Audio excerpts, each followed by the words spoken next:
Hey. Properties. We're talking now about properties. We're going to learn how to properly use the properties for your properties. I got nothing else. What? Okay, so in Flash, you have lots of windows, and there's one window that does lots of things, and that is your timeline, but also your properties. That's good.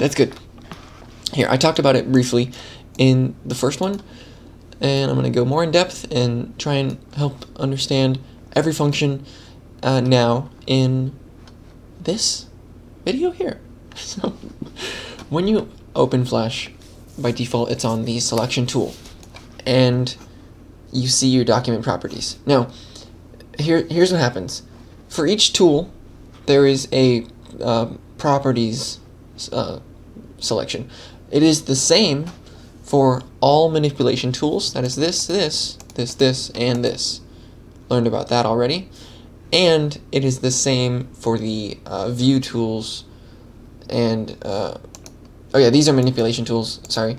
But it's the same for the view tools as well. So manipulation and view don't do anything, it just shows you document properties, but every creation tool, that is from line tool to these down to here, has custom properties. And I'm going to go through each one semi-briefly. I talked about them already in the tools, in the creation tools tutorial, but I'll go over a few extra things. So for any of the other tools, if you're on your document properties, here is what you get. It's what you get now. You get size, publish, device, background color, and frame rate. And if you don't want to see device, just tick this box or double click anywhere in here. Sorry, there was too much delay. You get this little mystery mark, that means help. And then you get this little mark, that means accessibility. And that has to do with publishing things to, like, I don't know. It's for web content. I don't use it. You don't need it. Anyway, help is not even that. So just Google your problems or leave a comment and I will answer your problems. Nextly, the background color is right here. It's just like any other color. Ooh, background is the only thing that is not stroke or fill. It's its own thing. It is background. Little fun fact. And you can make it whatever you want, but you cannot make it the nothing color, and you cannot make it alpha, because there's nothing behind the background. So it wouldn't even know. It wouldn't even know what to show you. Background. Here you can change your frames per second just by selecting this and changing it to whatever, 12 FPS. Some people like to use like 18 or 21 or 27, not 273. And if you have a frame rate that is lower than 5 or lower than 1.0, like if you had 0.5 frames per second, what that would actually be is one frame would happen every 2 seconds, if that makes any sense. Remember from the timeline tutorial. Anyway, I'm gonna leave it at 30. Good. Publish. Now let's do document properties first. If you hit the size button, or you double click right here, or I think if you go like modify document, then you get the document properties window. You can change your dimensions, title, description. You can do your match. Don't worry about match. You can background color again, and then your ruler units can be changed here.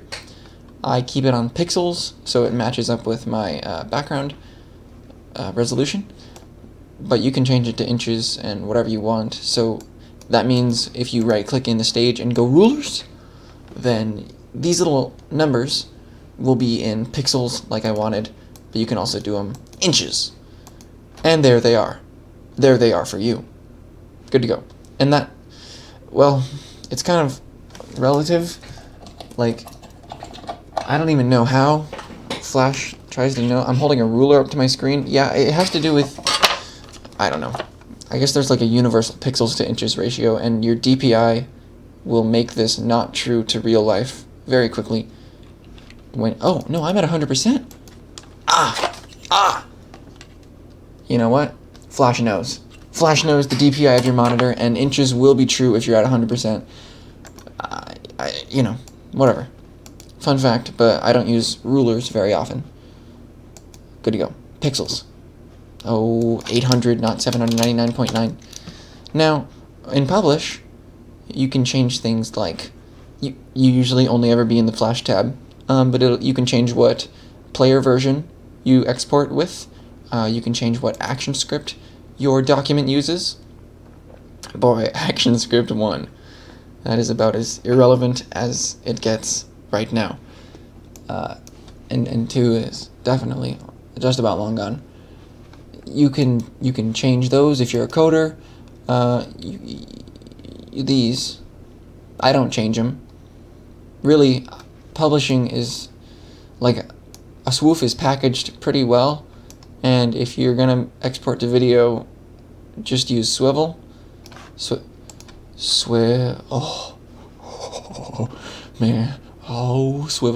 Let's not think about those. And JPEG quality, just crank to 100 if you got JPEGs.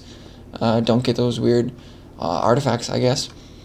But what's really important in this whole thing is audio stream, and that is when you have sounds in your animation and you want to export with sounds and not add them in something like Premiere, then if you're using Event, you would change this one, but most people use Stream for animations to see the waveform in their timeline, and you would hit Set, and this is really important because if you don't do this, then you're going to get horrible audio. It's going to be like crackling, and it's just terrible.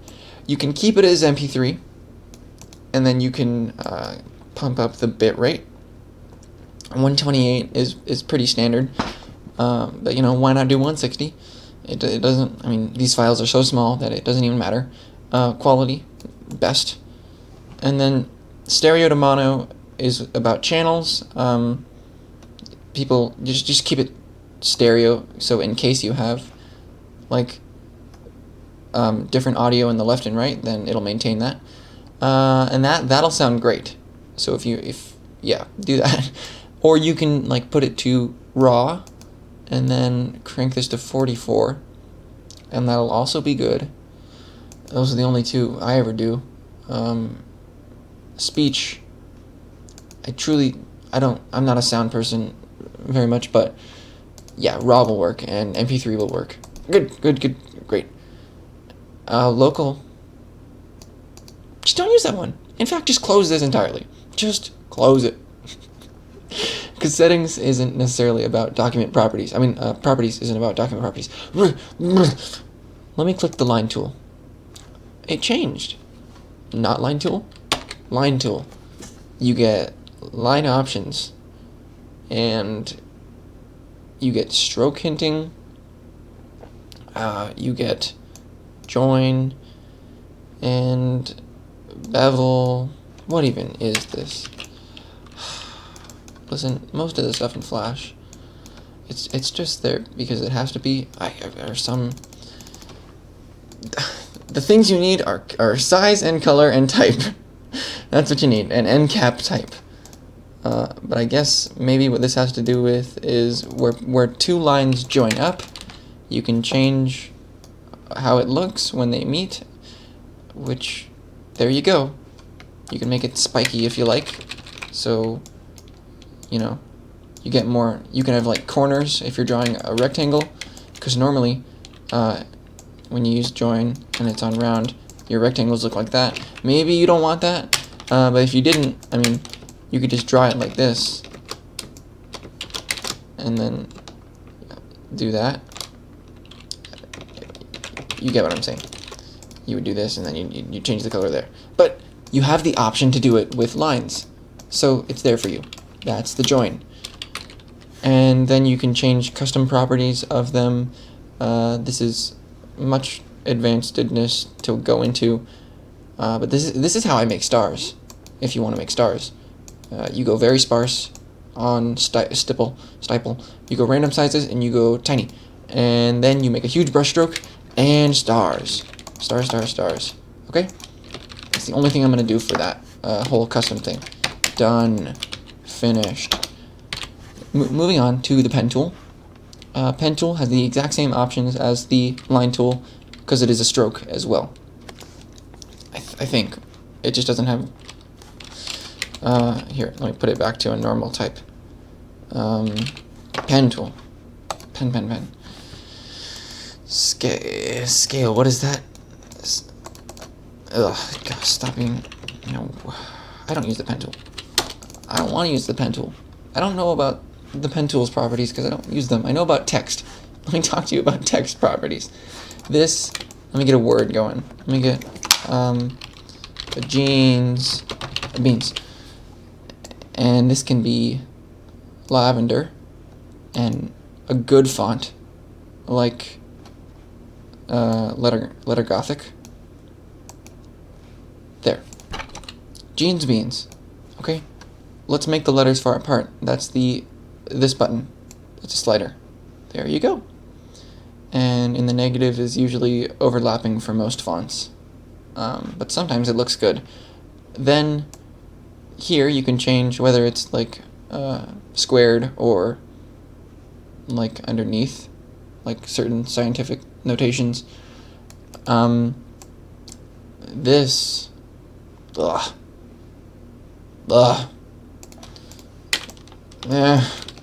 you get this. Just keep it on here and break it apart. You get bad results when you there.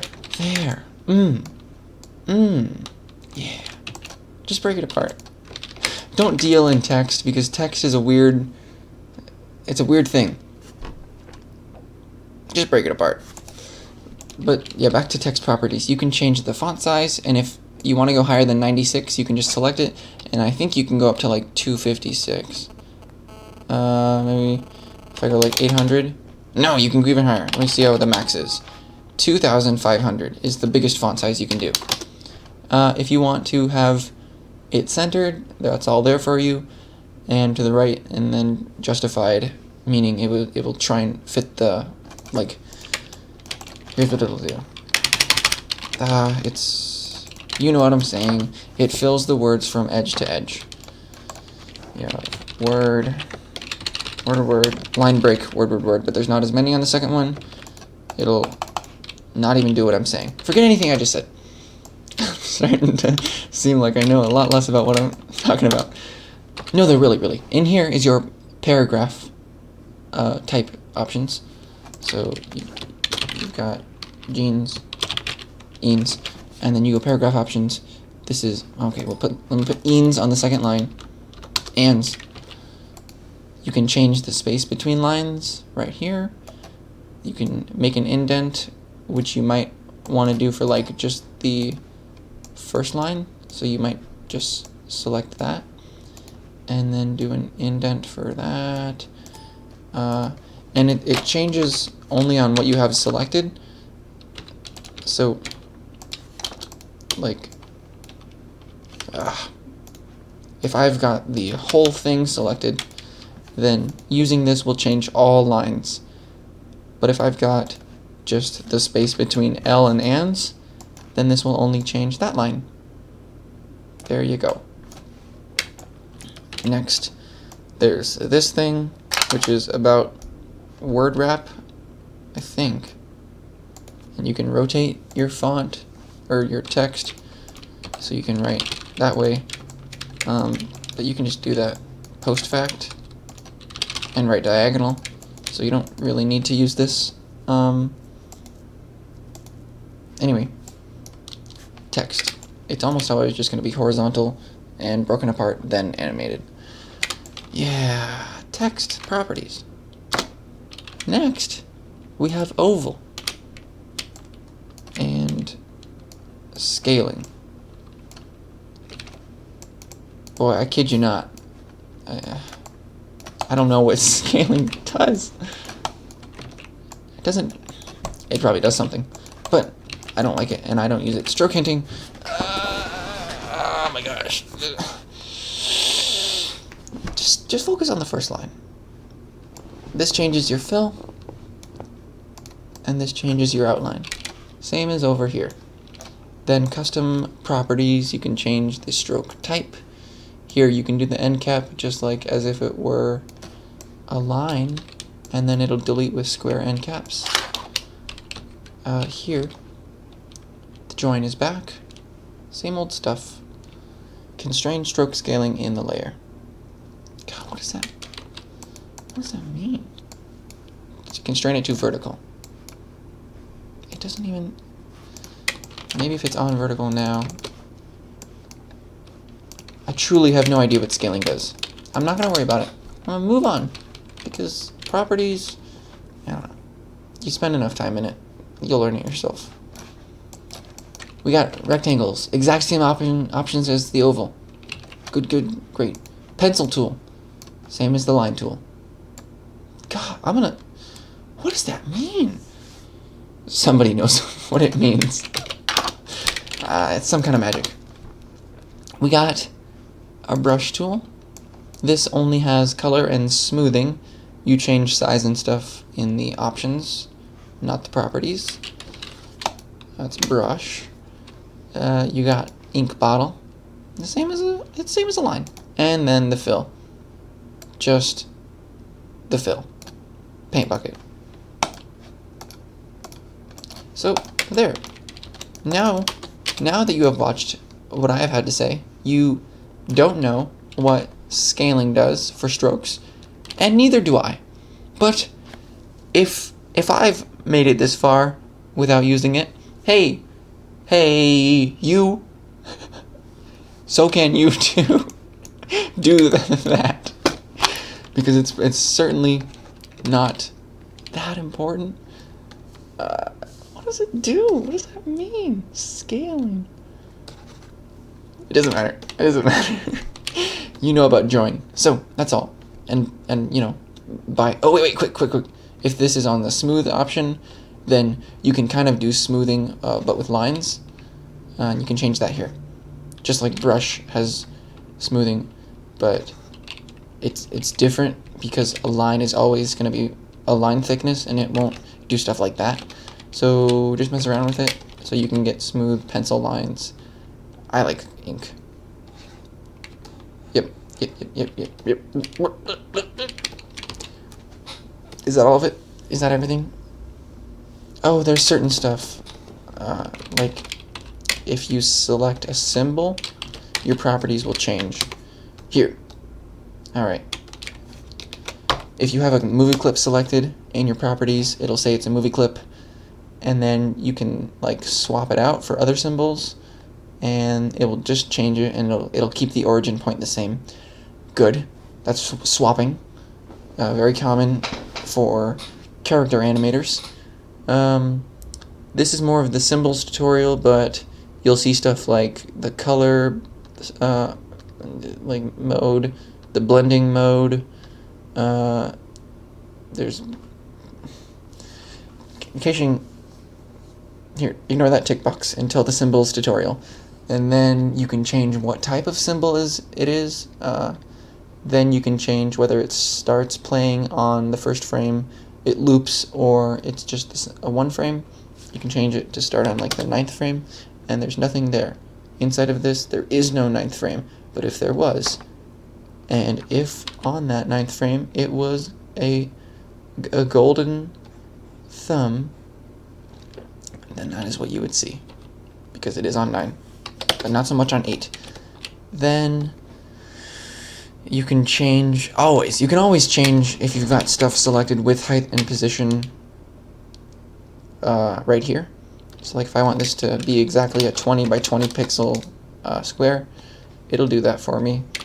If I want it to scale proportionately so it will always be a perfect square, but it is 90 high, it'll make it 90 wide. That's clicking that and then unclicking it to have uniform scale no matter which one you are changing.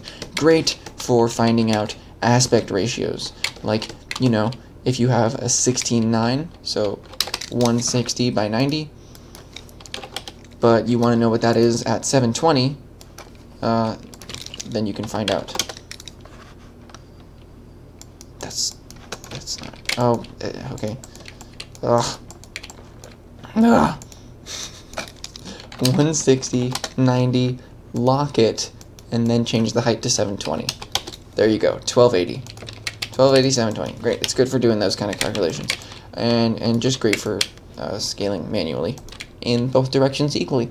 And this is your position on the stage. This is 0, 0. So now as I get closer and closer, it'll almost hit 0 and 0. And then out here will be the resolution of your background.